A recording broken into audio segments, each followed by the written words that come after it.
안녕하세요. 선일마루 이수영입니다. 오늘은 선일마루의 대표 라인업이면서 올 한 해 많은 사랑을 받은 원목마루 마지오레 플랭크 오크 내추럴이 시공된 분당 아파트에 방문했습니다. 저희가 이 집은 한참 무더웠던 8월에 시공을 했고 4개월 넘게 살고 계신 집인데요. 고객님께서는 이전에 한 차례 원목마루를 사용해본 경험이 있으셨고 그래서인지 원목마루에 대한 이해도가 굉장히 높으셨어요. 원하시는 컬러톤이나 공간의 방향성 역시 비교적 명확했던 고객님이세요. 공사 전에 저희 논현동 쇼룸에 오셔서 같이 여러 제품을 놓고 고민하신 끝에 집의 분위기와 가장 잘 어울리는 마지오레 플랭크 오크 내추럴 원목마루를 선택을 하셨는데요. 특히 이 집은 준공 후 30년이 훌쩍 넘은 구축 아파트라는 점과 집의 평면이 좀처럼 보기 드문 형태로 꺾여 있고 고객님께서 구조 변경을 하셔서 높은 시공 노하우가 필요했던 집이기도 합니다. 이런 조건을 갖고 있는 구축 아파트에 선일마루의 원목마루가 어떻게 시공이 되고 어떤 디테일로 완성이 되었는지 지금부터 하나씩 살펴보도록 하겠습니다.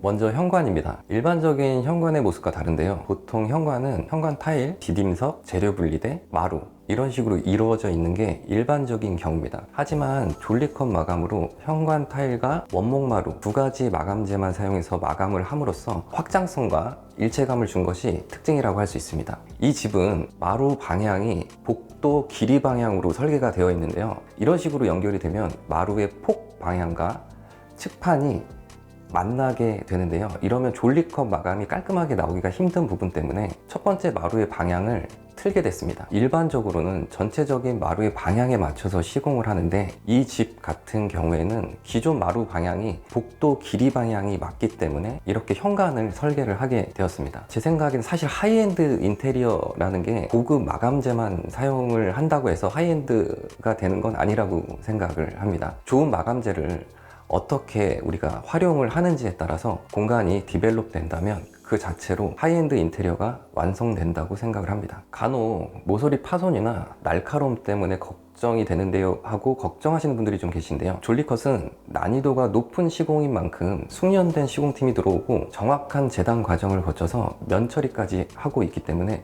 걱정하지 않으셔도 될 것 같습니다. 내 집에 들어오면서 첫 느낌이 고급스럽다는 느낌을 주려면 이 현관 졸리컵 방식을 추천드립니다. 이어서 공용부로 가보시겠습니다.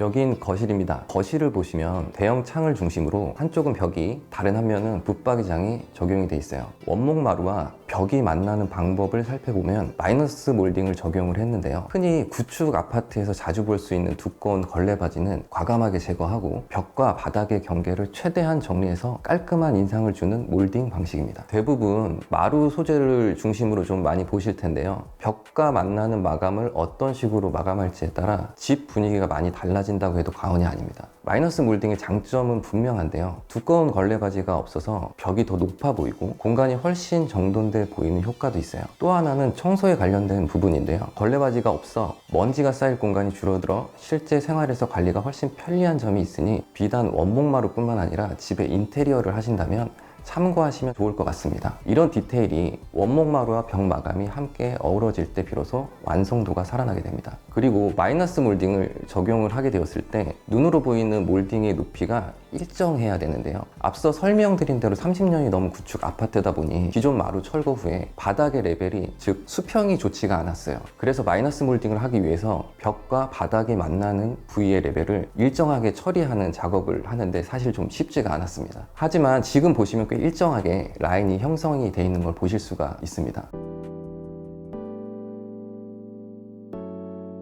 다음은 주방입니다. 주방은 조리 공간과 다이닝 공간이 구분되어 있는 레이아웃입니다. 고객님은 주방 바닥은 타일로, 다이닝은 오크 내추럴 원목마루로 마감을 했는데요. 중요한 건 타일과 마루가 만나는 지점을 재료 분리대 없이 마감을 했다는 건데요. 보통 마루와 타일 사이에는 재료 분리대를 사용해서 구분을 해주는데 이 방식은 재료 분리대가 시선의 흐름을 방해한다는 단점이 있습니다. 물론 시공은 조금 더 수월해집니다. 말씀드렸지만 마찬가지로 바닥의 레벨이 좋지 않았기 때문에 일일이 타일과 마루의 높이를 맞춰가면서 마감을 했는데요. 보시는 것처럼 일정하게 잘 나온 것을 볼 수가 있습니다.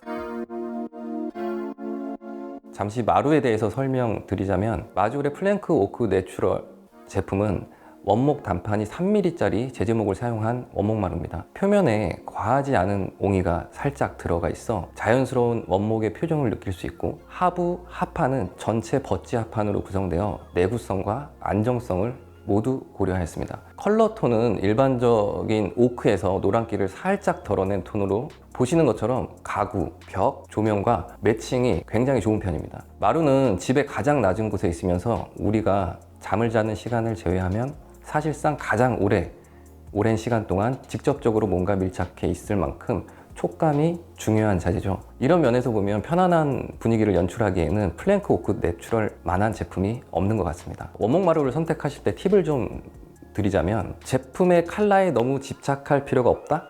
왜냐하면 가정에서 사용하는 조명, 자연광에 따라 제품의 컬러가 계속 바뀌거든요. 그럼 제품 자체의 색감보다는 우리 집 인테리어 컨셉, 그리고 마루와 만나는 부위의 마감재와 잘 어울리는 컬러, 느낌을 확인하시고 결정하시는 게 좋습니다. 고객님 댁을 보시면 처음부터 컨셉이 명확히 있으셨기 때문에 붙박이장이나 가구, 테이블, 의자를 비롯한 여러 가구와 무난하게 잘 어울리는 것을 보실 수 있습니다.